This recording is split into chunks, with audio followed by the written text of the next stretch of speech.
they spent $2 billion on the Republican and Democratic presidential campaigns to see just two states, Indiana and North Carolina, go from blue to red. After months of campaigning, partisan hyperbole, and political infighting, that was the sum total of the change in the U.S. electoral map last night as Barack Obama was re-elected President of the United States and gave his victory speech until 2 a.m. Eastern Time. Joining us now for more on last night's and this morning's events.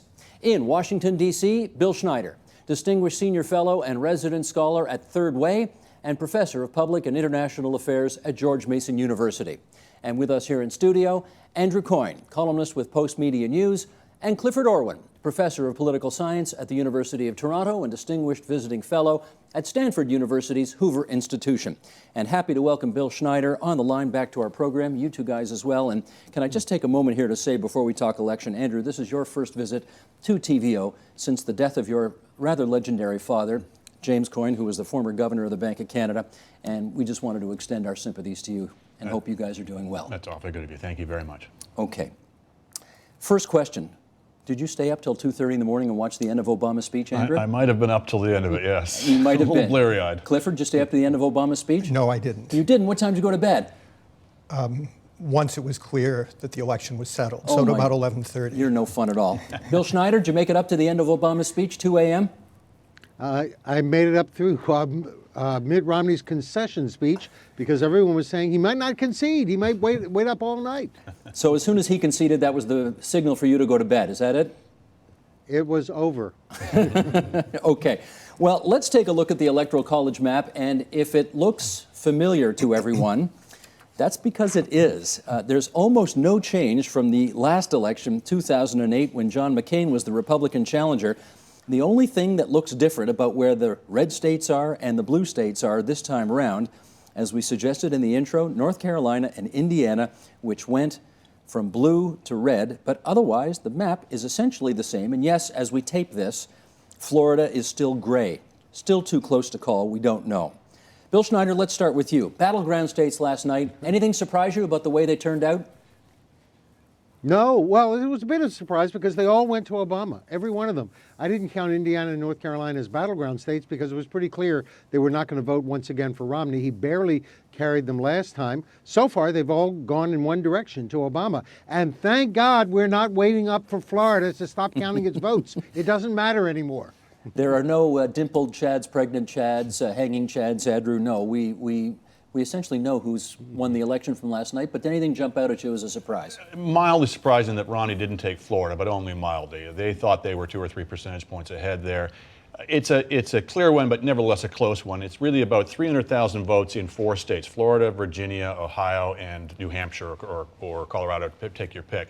Romney had to win all 4 of those states to win, and he didn't win any of them. That is quite a 300,000 votes voted differently in 4 states out of 100 and whatever, 20 million? 100 million cast is a pretty close election. That's right. But doesn't look that way in the Electoral College. Close, but nevertheless, decisive. There was no, as you say, no hanging chads, no lawyers. Right. Why, Clifford, did almost nothing change last night? Yes, the numbers changed a little bit here and there, but essentially it was a redo of 2008 with just a couple of exceptions. Well, I thought that it was an exceptionally boring election night. I could have gone to bed at 10:30 because no state was a surprise. Every state voted as the consensus of pollsters had predicted it would vote, and in fact, as common sense would have expected, even if one didn't have the benefit of the advice of the pollsters. Not many of the states were very close. The red states remained red, solidly red, and the blue states remained blue.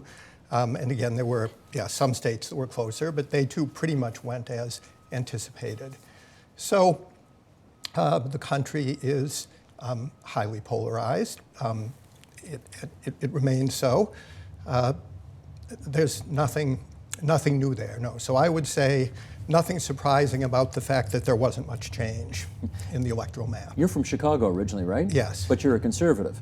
So do you have mixed feelings about Barack Obama? He's sort of part of the Chicago gang, but... Well, it's not so much that I'm a conservative, since I don't regard myself as one. It's rather that he's a carpetbagger. See, for those of us who were born and raised in Chicago, he's strictly nouveau. Okay. Bill Schneider, let's try this with you. Can you give us some better understanding for those of us who are watching all this from north of the 49th parallel, why the lead up to this election suggested cataclysmic possibilities, and at the end of the day, 2 states changed? How come so little changed? Well, you still had President Obama running as the Democratic nominee, and you had the same kind of Republican nominee. You had a former moderate turned conservative. I'm afraid Republicans are going to look at these results and they're going to say, well, you know, we nominated John McCain, he was a closet moderate, and he lost. We nominated Mitt Romney, he was a closet moderate, and he lost. So they're likely to draw the conclusion, what we need is the real thing, and they're going to try to go further to the right. That would be a devastating mistake if they do that. But it was the same shape of the race between the 2 candidates. We're going to put the spotlight, Andrew, on the Republicans a little further on in our discussion, but this looked like, at the beginning, an election tailor-made for the challenger, right? You've got a bad economy, you've got an incumbent who's disappointed a whole bunch of people, who looks vulnerable. Why did it not turn out that way? Well, I don't think it was Obama won it so much as the Republicans lost it. And without getting right down into the weeds about the Republican Party, essentially what Obama did, I think, he didn't run on his record and he didn't run on his platform. He ran against the Republicans. He mapped out the differences in values and identity between Republicans and Democrats to motivate his folks to come out, and they did. And they had a very efficient machinery for getting them out. But he basically kind of backed into it. He couldn't have done so without a major assist from the Republicans, who over the last couple of years have done their best to alienate all sorts of different voter groups and to appear as shrill and as sometimes senseless as they possibly could. I don't think it's about ideology so much. I agree with Bill that the lesson here isn't that they needed to run with a more robustly conservative candidate, but I don't think the message is they have to, abandon ideology and just be pragmatists either. It's they just have to not put up yahoos like a Michelle Bachmann or a Herman Cain or a Newt Gingrich as they kept parading through the primary process. And as I say, they did not present a very appealing face or a very reasonable face of the party. And that's what most voters mean by moderate, is not so much your policies, it's your temperament and your tone. You can put forward quite radical policies, as indeed Mitt Romney did on Medicare and on tax reform, as long as you come across as a reasonably thoughtful person, which Romney did once he was free of the primary race and free of the need, as he saw it, to pander to the base. Temperament and tone, Clifford, all wrong last night for the Republicans? I guess that I don't think that that's the problem. I think that the problem is very simply that the Republicans are too far to the right. Romney may have been a moderate by Republican standards, but he had to move to the right to get the nomination. And the Democrats, from the very beginning, taxed him as being too far to the right, and he was never able to escape that imputation. They questioned his motives, and then they questioned the policies allegedly resulting from those motives. He may have done some good for himself on the question of motives. That is, he may have appeared as a more regular guy. But on the question of policy, I think the fact remains that the Republican policies, including the policies that Romney espoused, were simply too far to the right. I mean, if the Republicans were not going to win in 2008, but they really should have won this time around. And the fact that they didn't was simply a result of their spotting the Democrats too many groups. I mean, if you spot them, the blacks and the Hispanics and all the other non-white ethnics and the single women and the married women who are feminists. Who's left? Right, and the youth vote, for whom, social conservatism is a death knell. Who's left? Not enough to win a presidential election. Okay, Bill, you say you're going to tell us who's left. Who's left? Older white men. That's what the Republican Party looked like when it met in Tampa. That's what it looked like when it voted yesterday. This was a victory for what I call the new America, because the demographics of the United States are changing. Republicans have become the party of those older white men. And that's a constituency where Obama actually lost support. He got fewer votes this time than he did 4 years ago. But he did manage to bring out a big coalition, including a lot of women, especially unmarried working women, young people, racial minorities, foreign-born citizens who could vote, young people. They came out to protect their victory in 2008 when they made a breakthrough, aided by a financial crisis. This time they did it in not only a flatter playing field, but a field that was tilted against them because Obama had not delivered as much as people expected on the economy. I thought the symbol of the Republican Party in their convention was Clint Eastwood, 82 years old. The symbol of the Democratic Party was Scarlett Johansson, 27 years old, and a woman. But Steve, a lot of these things have to do with atmospherics rather than policies. George W. Bush showed that there was a significant block of Hispanic voters who were willing to give the Republicans a look. He got over 40%. Romney got over 20%. Why did Bush get more? Because he tried harder. He made it more of a point. He reached out, and a lot of times that's what people are looking for is, do you actually want my vote or not? I think there's a difference also between conservatism and Yahooism, if I can put it that way. It's one thing to say that you're opposed to raising tax rates, and a lot of economists would agree with that. It's another thing to say you're opposed to any measure that would increase tax revenues, even by closing crazy tax loopholes, which is where the Republicans maneuvered themselves. It's one thing to be pro-life. It's another thing to be musing publicly, about the links or otherwise between rape and abortion, which is where the Republicans got themselves. So it's that kind of, it's extremism in the sense of a lack of thoughtfulness more than the policies themselves. Let me also welcome to our metaphorical table here in Hanover, New Hampshire, Charles Whelan, who's a senior lecturer in public policy at Dartmouth College. And Charles, I understand you've been listening to our discussion, so I want you to follow up on this if you would.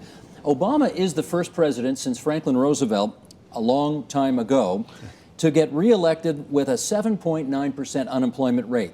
The book says you can't get reelected if the unemployment rate is that high. And, Romney presented himself as a kind of a business turnaround guy, which you'd think people would be looking for right now. So again, the stars you would have thought would have lined up for Romney. Give us your take on why it didn't happen for him last night. I think that Romney failed to present a path forward for too many people. He made it a referendum on Obama's first 4 years. Obama parried that by saying, hey, it could have been worse, and that's a defensible argument. And when you look back to Romney, there was no credible plan for people to believe that he's going to take us to a better place. Now, the sad thing about all of that is, to my view, the campaign was very backward-looking. It was a lot focused on Obama's first term and not nearly focused enough on what either of them would do going forward. So here we are with President Obama. And the first I heard in a serious way about immigration reform, fiscal policy, and so on was in his speech last night. That's too late after you've spent $1 billion in a year talking to the country. That, during the campaign, is when you should have paved your path forward. Clifford, is part of Obama's victory today rooted in very successful attack ads? As we suggested, Romney is the guy who presented himself as the economy guy, the turnaround guy. I'm the guy you bring in when you need, I understand the real economy, he kept saying. But they really mercilessly beat him like a drum on his history with Bain Capital. Did that, at the end of the day, prove to be successful? I think so. I think that Romney was astonishingly tone deaf in the end. That yes, this was a very bad year to be running as a Democratic incumbent, but it was an even worse year to be running as the candidate of the rich, the candidate of the 1%. And the Democrats painted Romney as that from the outset. And as I say, he never succeeded in getting out from under that. And I think he just didn't recognize the seriousness of that challenge. I think he didn't recognize the seriousness of the populist resentment of the rich, that characterizes American politics these days. A lot of the public opinion polls showed that Romney really never was able to persuade people that he was the candidate of ordinary people. That's got something to do with personality, but I think that it has more to do with policy, in fact. That on so many issues, taxes, immigration, as Charles says, he wasn't able to articulate a clear way forward, and therefore it just seemed to be too much the candidate of the status quo that the voters had already rejected in 2008. And again, the Obama people capitalized on that very successfully.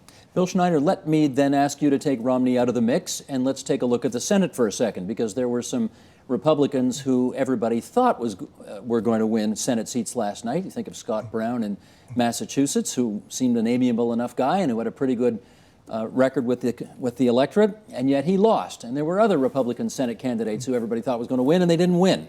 What happened last night with the Senate?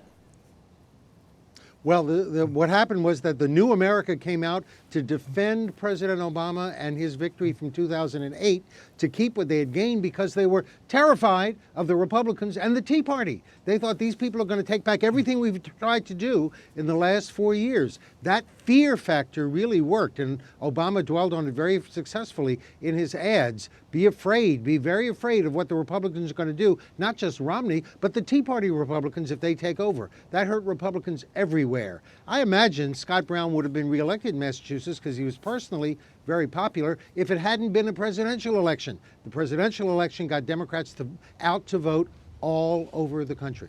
Yeah, I wonder, Charles, whether or not Mitt Romney losing his own home state of Massachusetts by more than 20 points helped depress the vote for the Republicans, regardless of what ticket you were running on in Massachusetts, and that hurt Scott Brown in the end. You think that was a part of it?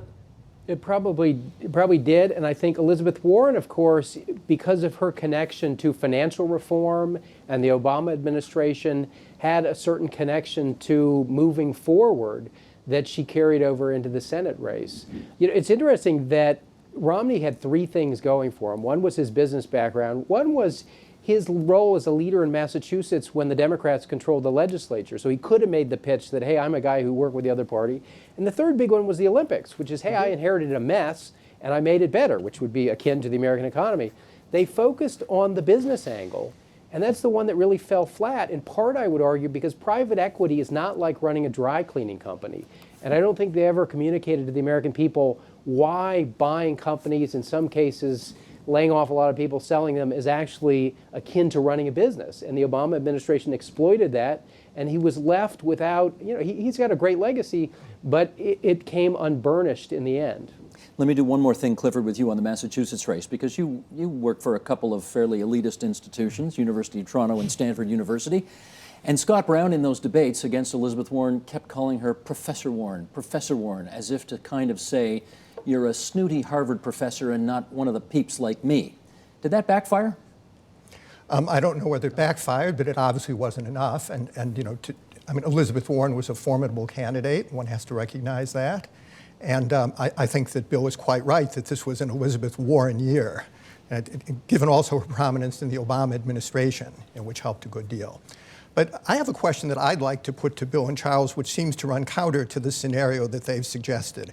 Why didn't the Obama coalition turn out in force to give Congress back to President Obama? That was what he really needed, right, in order to be able to be an effective president for the next 4 years. And there, the Republicans actually maintained and therefore, in a sense, consolidated their amazing gains of 2010. Bill, why don't you start with that? The Democrats certainly held on to the Senate, but they didn't make any progress in the House last night. Because the House is fortified in favor of incumbents. Even though this was a redistricting year, when boundaries changed, those boundaries were drawn by most state legislatures in such a way that they protected incumbents. People, when they vote for the House, they don't know who the challenger is, they know who the incumbent is. So they vote for a familiar name, and incumbents make sure that they are well-known and well-liked in their constituency. People don't vote party, they vote the individual in House races, and the House makes sure it's kept that way. That's why very few House seats change in any election. Charles, you want a word on that? I would say for people north of the border, it's important to understand that I think we've got a real institutional problem here in the House, namely that because we've gerrymandered these districts and made them so incumbent friendly, that when an incumbent gets knocked off, it's most likely to be in the primary. That has two implications. One is, as we just heard, it means you don't get a lot of churn in the general election. The second is, if you're going to lose, it's because you're going to be challenged by somebody in your own party who is either left of you if you're a Democrat, right of you if you are a Republican. That, of course, creates part of the polarized environment that we've seen. Everybody's protecting their right and left flank. So I don't expect a whole lot of movement on the House, and I think it's going to be a real problem for Obama going forward, whether he and Boehner, John Boehner, Speaker of the House, can rein in this remaining Tea Party wing of the Republican Party. Okay, this is a good segue, Andrew, to opening up our telescope a little bit, taking it off Romney in particular. Let's look at the Republican Party writ large, and I want to read you a little something here that David Frum, our good pal, tweeted from the Daily Beast last night. He said, "This is not a reaffirmation of the status quo. This is a Republican thumping. 8% unemployment, and the out party loses the White House and seats in both the Senate and the House. Where's the Hitler downfall parody?" Was this a status quo election last night? I'm closer to that than David's position. I mean, certainly it was an election for the Republicans to win, but the fact that they lost it doesn't necessarily mean that this was a massive repudiation of them. He called it a thumping. I think that's too strong. I mean, they lost 2 seats in the House, they lost 2 Senate seats, and they gained 1 governorship. So it is closer to the status quo. I mean, it's gerrymandering is part of it, but if you look at the total aggregate vote for Congress, it was pretty evenly split as well. I think part of it is, and I want to come back to a point that Charles Whelan made, is Romney and the Republicans didn't make that strong a case as to how they would make the economy better in the short term.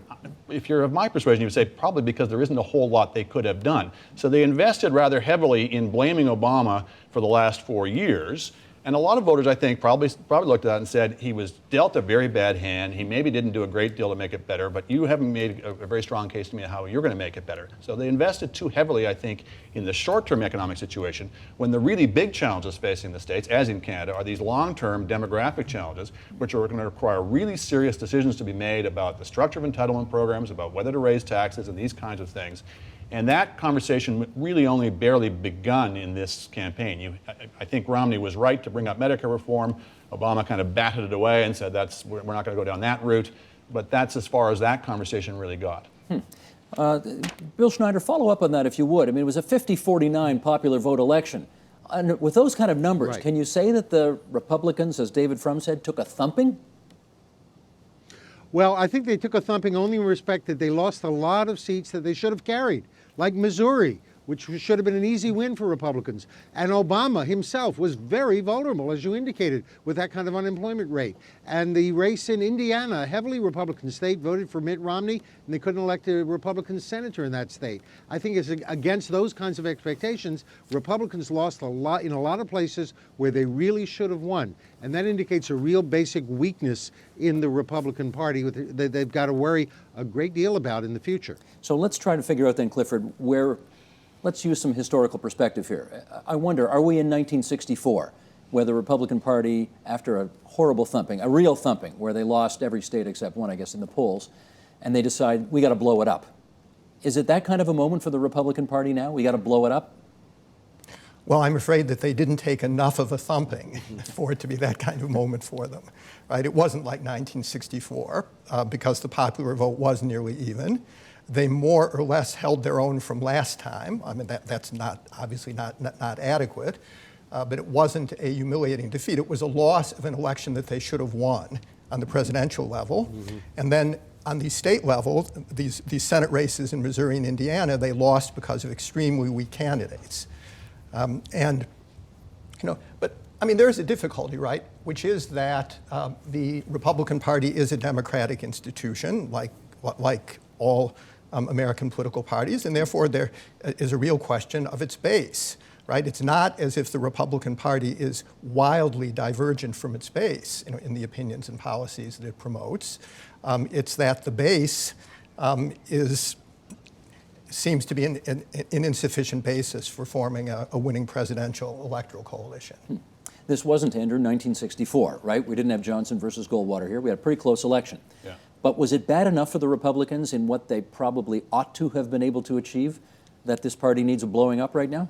I don't think it needs a blowing up. It does need to sober up. And I think to some extent that is likely because part of the explosion of the Tea Party and of this sort of wild temperament in the party was a result of the financial crisis and of the associated policies that came after that. As the deficits start to, let's hope, decline, as the financial crisis, let's hope, recedes from memory, it may be that the Republican Party can achieve a bit more kind of temperamental equilibrium, that you get some of the pros establishing themselves a bit more, you get more of a sense of, listen folks, we're not going to abandon our principles here, but we do have to win some elections here. So I think you're going to see a younger generation of leadership starting to assert itself, the Marco Rubios, these kinds of people, who I think are much more conscious of the need of how America is changing, and I don't know if we're going to talk about some of those ballot initiatives and how that indicates not only the demography of America is changing, but the sort of sociological attitudes. And I think those kinds of that kind of leadership is much more likely now to start to assert itself. And I actually don't think they're in as terrible trouble as perhaps some others are saying. Charles, I can use another example as well. I mean, in some respects, 1972 for the Democrats was the same story. They got beat so badly by Richard Nixon, losing every state but one. They felt they had to blow it up and go a completely different direction. Okay, is it that kind of a moment for the Republicans in 2012? I don't think it's as much about blowing it up as reconciling two incompatible factions. So you've got the Tea Party social conservatives who are small government on fiscal issues, but they're not necessarily small government on social issues. They are coexisting in a party that is genuinely small, has a small government faction, lower taxes, but not necessarily anti-tax. So the pro-business wing of the party would be content with modest tax increases if it fixed the fiscal situation. You just had an open letter from a very large number of CEOs saying, hey, tax increases are okay if you fix the fiscal situation, if you invest in infrastructure, if you do other things that make the country productive. Meanwhile, on the social side, and we need to get to the fact that there were 4 states that passed significant referenda regarding gay marriage, where the small government perspective should be, the libertarian perspective, you can marry whoever you want. It's not really our business. And that is incompatible with the social conservative view. So there are a lot of internally inconsistent positions that are going to have to be worked out to put a consistent face on the party going forward. Yeah, Bill Schneider, let me get you to follow up on that, because same-sex marriage did pass in a few states. Pro-marijuana use resolutions passed in a couple of states. And the United States embraced its first ever openly gay senator, female, in Tammy Baldwin last night. Those are significant moments in American history. How does the Republican Party deal with all that? And don't forget, we re-elected our only African-American president. Yes. Those are big breakthroughs. And what it means is there is a new America. And the message to the Republican Party is deal with it. It's a new country. And you've got to figure out some way to relate to that country. And Republicans are on the losing end of that deal because they don't really appeal to a lot of those voters. The basic and fundamental problem in this country is we've had 4 presidents in a row who've said that they're going to heal the division of the United States, which has just been increasing for about 40 years. And the problem is not Obama. It goes all the way back to Reagan and the first President Bush. The first President Bush said he would be kinder, gentler. He lasted 1 term. Bill Clinton was the new Democrat, the third way. He got impeached. The second President Bush said he was going to be a uniter, not a divider. Remember that? I thought he said a unificator. And Maybe I got well, that actually, wrong. I think what he said was a unifier, but in any case. And then we had Obama, who came to prominence by saying there's no liberal America, there's no conservative America, there's only the United States of America. And look what happened. The United States has become more and more and more divided, mostly over those social issues that you just talked about, over the last 50 years. The problem isn't Obama, the problem is the problem. The problem is the problem. So, Andrew, why don't they just raise the white flag on this and say, look, it's a 50-50 country. Nobody can unify a country that's this polarized. And this is the new normal going forward. Live with it, everybody. Well, can you get elected saying that? No. Because that's where it's at. And I'm not sure that's enough. I mean, there's no doubt that the Republican House was intransigent, obstructionist, whatever word you want to use. But there's also no doubt that the job of a president is to work with the Congress and to find a way, either by, arm twisting or sweet talking or steamrolling over them. So some of the blame has to rest with Obama as well, that's a mark of his presidency in the first term. He's going to have to figure out the formula in the second term to, as I say, either roll over or get around the Republican opposition. So there's blame to be laid and accountability to be had on both sides. Do you, Clifford, see I want to go through a bit of the checklist right now, because we made that checklist earlier where everybody, it seems, except older white men are with the Democratic Party right now. And obviously a key demographic that the Republican Party apparently doesn't speak to enough these days is women. Do you see a way forward for Republicans to be more appealing to women? Well, they already appeal to a certain constituency of women, that is the socially conservative constituency. They appeal much more effectively to married women than to unmarried women, for instance, and to white women than to non-white women. But again, the problem, I think, is, as Bill suggested, that this is a diminishing constituency. They've condemned themselves to an ever shorter end of the stick. Mm-hmm. So it seems to me that if they are going to move forward, there is going to have to be some way of forming a coalition that includes the socially conservative, who continue to be a large and very important segment of American public opinion, but not to be the prisoner of that constituency in the way that they currently are, and a subjection that has grown worse as a result of the rise of the Tea Party. Now, I'm not suggesting that that's going to be easy, but it seems to me that they're going to have to do it if they're going to move ahead more successfully in the future. Charles, do you see a way forward with that women's vote, which so far has not found enough appeal with the Republican Party? I don't in their current incarnation, because with young women and young voters in general, they just don't have much traction. They don't have much traction with Latino voters, and that's your fastest growing demographic. In fact, they lost ground with Latino voters relative to how bad they've done in the past. They've always done badly. Now they did worse. There wasn't even that much room on that side of how bad they've done. So if you look at the growing constituencies, if the people voting for you are 65-year-old white guys, that's not a long-term strategy. So I think on that level, it's not just women. It's all of these growing constituencies who are going to be important in 10, 20 years, and that's not 65-year-old white men. Bill Schneider, I wonder if you have any of that wonderful exit polling at your fingertips, which could drill a little deeper on the Republicans' problem with female voters. Married women and unmarried women. That's a clue. Married women have a certain amount of economic security, and they tend to vote much more Republican. Unmarried women, whether they're young working women or older widowed or divorced women, they want the safety net. The answer to the Republicans is don't threaten the safety net if you want to appeal to women, because women feel, because they are, economically vulnerable in the marketplace. The big difference, the essential difference between the parties is this. Republicans believe economic growth is sufficient. If you get the economy growing, people will take care of themselves. Democrats believe economic growth is necessary, but it's not sufficient. There are still going to be people out there who are vulnerable, who are discriminated against, who are disadvantaged, and for them, you have to protect the safety net. As long as Republicans threaten the safety net, which Paul Ryan does very directly, they're not going to appeal to women. Okay, Bill, while you've got the floor, I want to follow up on the Hispanic issue, because Mike Murphy said last night in one of the post-election broadcasts, the Republican Party has a Latino problem, period, full stop. I think it was on ABC News that I saw Obama last night got the Hispanic vote by a 71-27 percentage, which is even better than last time out when he did 67-31. Again, for those of us north of the border who may not follow the ins and outs of this as carefully as you guys south of the border, why are the Republicans so hopeless right now with the Hispanic community? Because they insult them at every turn. They are ethnically insensitive. They talk about illegal immigration as if all these people should be deported because they're common criminals. They have broken the law. Most people think they should be made to pay a fine for breaking the law, but they should be given an opportunity to become citizens. What they show is total ethnic and I wouldn't say racial, but ethnic insensitivity. Same problem they have, of course, with African Americans because they feel that the Republican Party is insensitive to their needs and concerns. And as long as Republicans are going to insult those groups, even if they agree with them on certain issues like social issues or economic issues, they're not going to vote for them.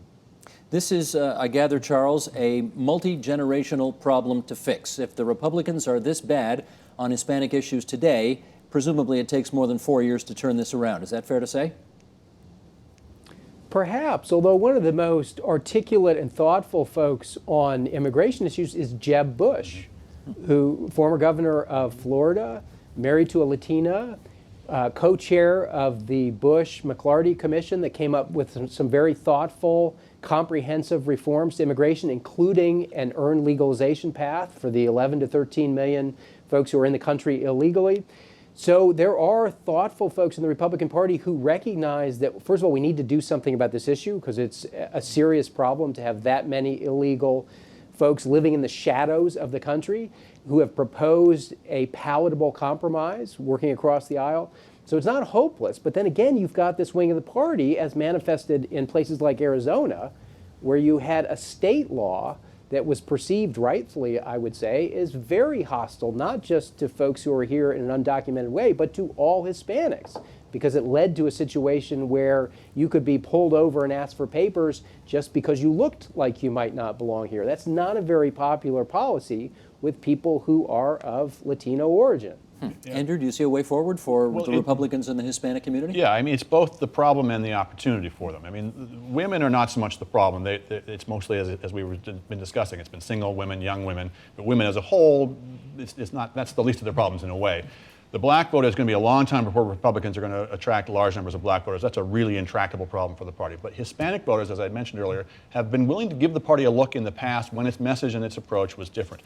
So it is room, if you get a Jeb Bush type leader, or you get a Marco. How about him? Why Bush type? How about him? Well, as I say, certainly a lot of people will be looking at him. So it's partly a matter of leadership and message and tone, but they are going to have to figure out a path forward on the immigration question. So long as it is controversial within the party to be opposed to mass deportations, if that's viewed as being a risky position within the party, they're going to be in trouble. Bill, you're going to be able to help us with this. I was trying to think, if Romney had won last night, he would have been the first Republican since who that didn't have a last name Bush or Nixon on a major party ticket, on a Republican ticket? Well, I think you got to go back almost 100 years. Nixon. Yeah, Well, you got to go back 1920s. probably to the 1920s then, yeah, because Eisenhower had Nixon on the ticket. Bush, by the way, someone mentioned Jeb Bush.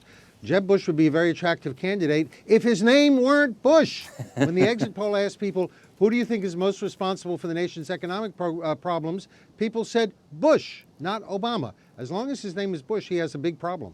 Really? Clifford, in 4 years' time, though, maybe less box office poison than name Bush in 4 years? Well, I don't know, maybe less box office poison, but I suspect still too much box office poison.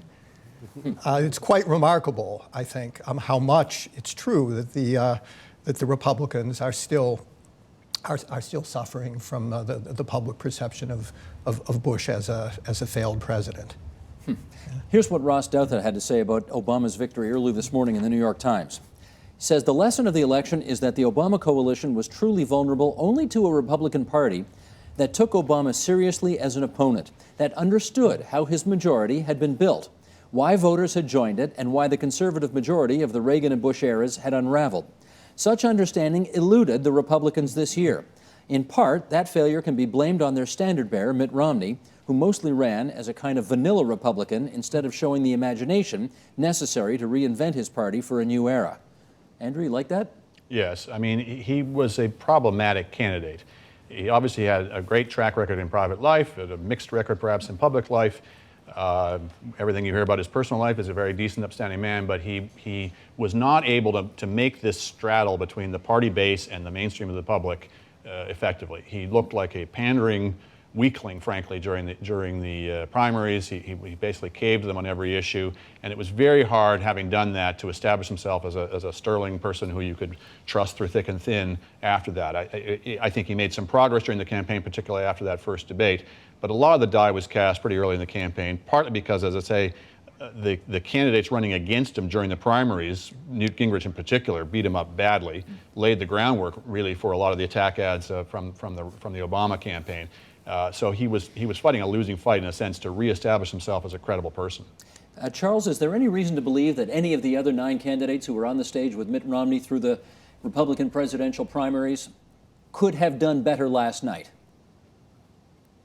Well, you know, the guy I was very impressed with early on was John Huntsman, who got, what, 3%? I mean, he was New Hampshire and out.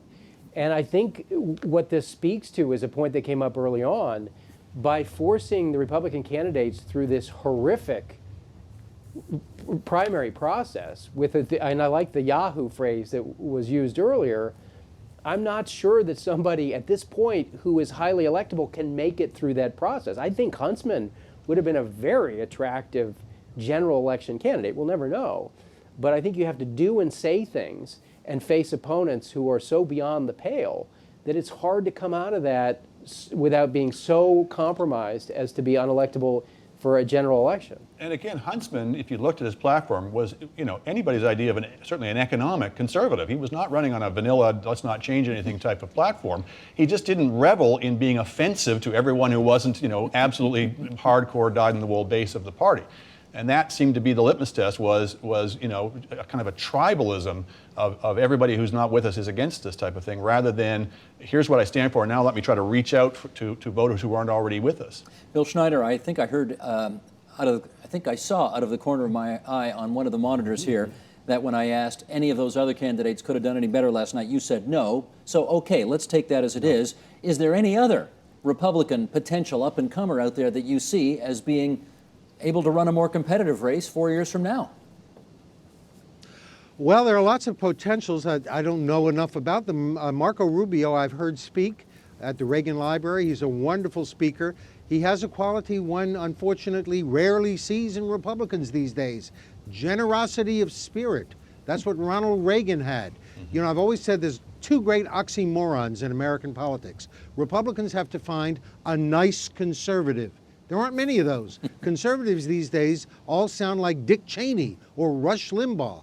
And the Democratic oxymoron is they have to have a tough liberal. Well, Obama proved he was a tough guy. People had some doubts when he got rid of Osama bin Laden.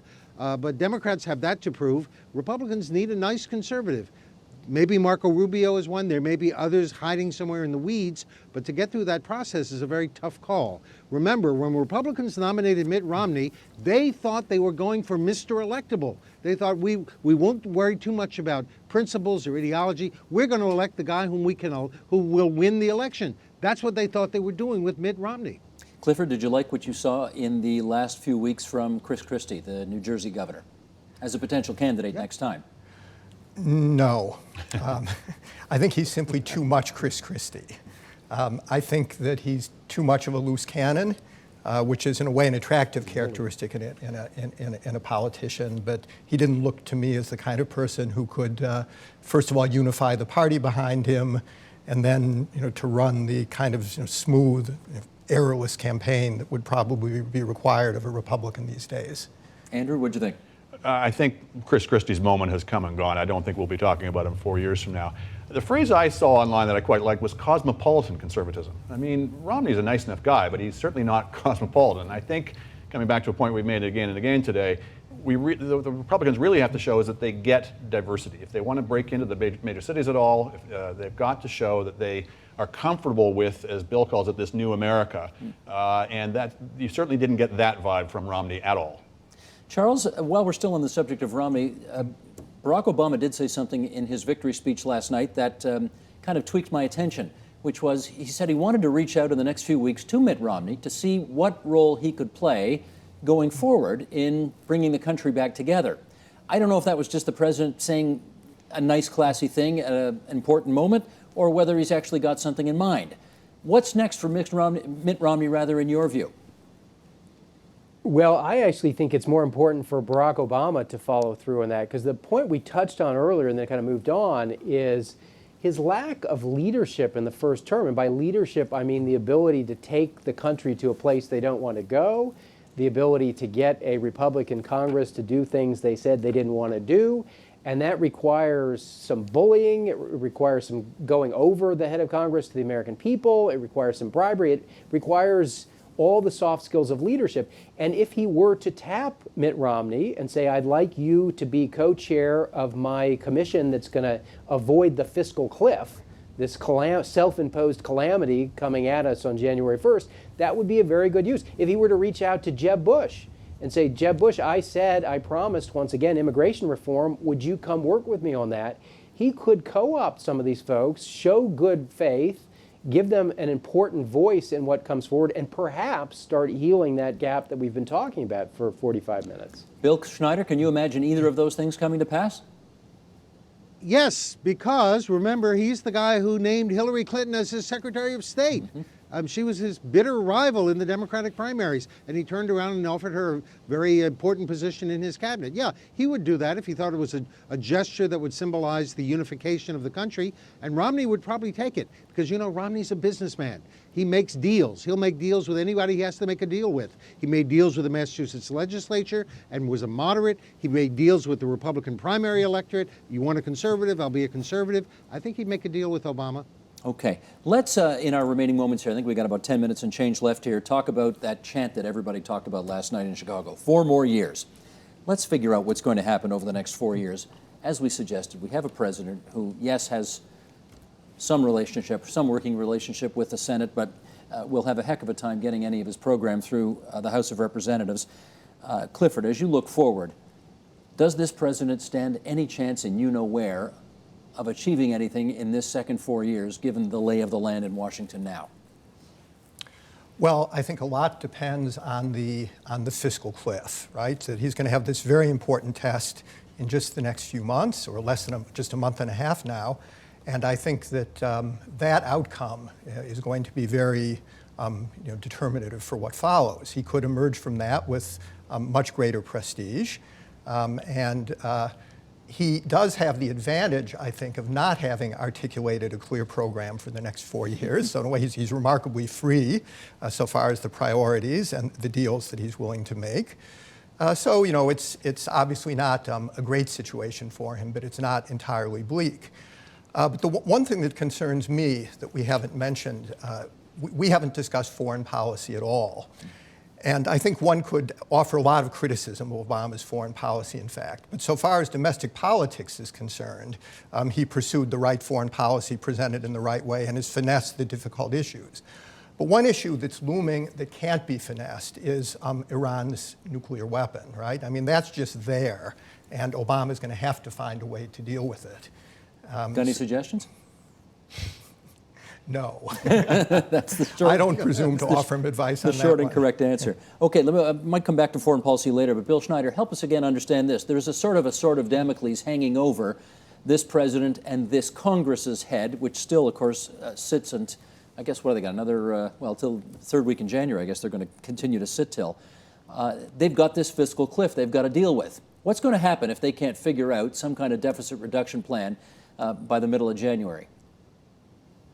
Let's not forget something. Where did the fiscal cliff come from? It didn't come from Mars. It didn't come from the heavens. It came from Congress. Congress invented it in the summer of 2011 as a way of dealing with the deficit issue and raising the debt ceiling. It was a way of putting the decision off. If Congress created the crisis because Americans say to themselves, fiscal cliff? Why is there a fiscal cliff? Where did this come from? Congress can do something about it. They can postpone it. They can patch it up. They can do anything they want. They can just declare that it no longer is a law if they want. It's invented by Congress. The way Congress works is they have to invent a crisis to get anything done, because that's the way. That's the only way out of gridlock. If there's a real crisis, and this is not a real crisis, because Americans don't know why it's happening. If there is a real crisis, then the two sides are going to have to work together, and they will. Okay, Charles, I watched some of Fox News last night, and one of the things that some of their commentators had to say was this president, on the basis of a 50 to 49 popular vote victory, doesn't have a mandate to go forward. What's your view on that? I would agree even if it had been 70-30, simply because, as was just noted, he didn't run on anything approximating a specific plan for the next 4 years. So even if he'd won an overwhelming victory in the popular vote, it would be for what? It would be a mandate on what he'd already done rather than support for what he had proposed to do. I think this creates opportunities, but I think it's also a problem in that the key issues we have to deal with, the longer-term fiscal problems, not the fiscal cliff, which is indeed a self-imposed artificial problem, but longer term, the books don't balance, even when the recession is over. Healthcare costs, particularly Medicare, are on an unstable and unaffordable trajectory. These things will get worse. All of the solutions, whether it's tax increases, curtailing medical choices, anything we're going to have to do to solve those problems is going to be undesirable to some extent. And the American public has not been prepared for those sacrifices. So we're in a tough situation where the status quo is moving in a direction where we can't just wait for 4 years. The public has not been prepped for what has to be done, and Obama has not laid out a plan. And then marry that to the fact that you've got a recalcitrant House controlled by the Republicans. It's not a great brew. Andrew, to that point then, you've all pointed out at various times during our discussion here so far that Obama didn't run on an incredibly detailed second-term agenda. So answer this question. What do you think this president burns to achieve over the next 4 years? I don't know would be the short answer. We know what he burned to achieve in the first agenda, first term. But and he got it. He got some of it, yes. Some of it, yeah. But it is daunting for the reasons that we've been saying. Is he basically backed into this election victory, won by default more or less. He is, as Clifford says, he's unencumbered, unburdened by commitments that he's made, which if you had a very skilled negotiator, very canny legislator, you would say that gives him the freedom of maneuver. If you have somebody who, by the evidence of his first term, is not particularly good at either of those things, then it causes concern. And you then pile on top of that these very challenging long-term, not so long-term in some cases, debt problems and demographic problems, where, say what you will about the Republicans, and they share more than their share of the blame in creating the deficit and debt problem, but at least they were talking about it in this election. The Democrats did their best to completely deny that the problem existed. And somebody somewhere between the two parties has got to give their heads a shake and find a way to come together on this. And at this point, you would say the evidence and the likelihood of that is not good. Usually I criticize guests on this program when they say, I don't know, to an answer. But given how little specificity there was around a second-term plan, I think that's probably the right answer. I don't know is the right answer to a lot of questions. Bill Schneider, let me put it to you, and you can't say I don't know. You've got to come up with something different. But what do you believe? You obviously watch this stuff as carefully as anybody. What do you believe Barack Obama burns to achieve in his second term? I think he wants to achieve a credible long-term deficit reduction plan, which he has defined many times as a balanced plan, one that isn't too radical, one that gradually achieves the goal of reducing the debt burden in the country. He wants to put the country on a path towards fiscal responsibility without the kind of dramatic dislocations that the Republicans would propose, just slashing government spending and cutting all sorts of safety net programs. He wants to put us on a responsible fiscal path. I think he wants to do that. He's got to create more jobs or stimulate the economy to create more jobs. And I think he would like to do something about the issue of climate change. We're now dealing with that very dramatically, given the storm that happened just recently in the United States. The issue of the debt and the issue of climate change are two problems that all Americans recognize are problems, but neither one is a crisis. So Americans are not willing to deal with them in any serious way. If the president wants to deal with them, he's going to have a cautious, long-term, balanced program in both cases. You know what, though, Clifford? In the first term, you probably would say, could and would say, he really burned to get what they call Obamacare through, right? Some kind of way of insuring all those people who are uninsured. He really, in his heart, desperately felt a need to save those car companies, to save the economy as it was going over the cliff, to get troops out of Iraq. Can you make a similar checklist about what you think really animates his soul going forward for the next 4 years? I couldn't, although I would suggest in addition to since the question for any president is what his priorities are, and I would suggest that immigration reform, to which he referred in his speech early this morning, that makes sense to me, in part because that's a way of cementing, this new Democratic coalition of which the Hispanics and other non-white ethnics are such an important part. And a way of dividing the Republicans. And a way of dividing the Republicans. Has the added advantage of. That's right. But does he have a partner for that? What's more, it's something he can move on in the midst of this big financial crisis, right? It's not a big issue of financial expenditure. Okay. So I'd be surprised if he didn't move on that. Charles, they've only tried immigration reform a dozen times in the last 10 years, and so far they're 0 for a dozen. Does he have a partner if he wants to do immigration reform, and if so, who? Well, I think I suggested earlier, reach outside the Congress. That worked reasonably well for Simpson Bowles, when we brought together former Senator Simpson and Erskine Bowles, who'd been Bill Clinton's chief of staff. They came up with a plan that a lot of people liked. We couldn't get it through Congress, but conceptually it was a very good idea. Doing the same thing for immigration so that you avoid some of the internecine battles within Congress, present a plan and then try and sell it could work as well. I would certainly, if I were he, point out that the last immigration reform, which included amnesty for those who were in the country illegally, was signed by Ronald Reagan in 1986.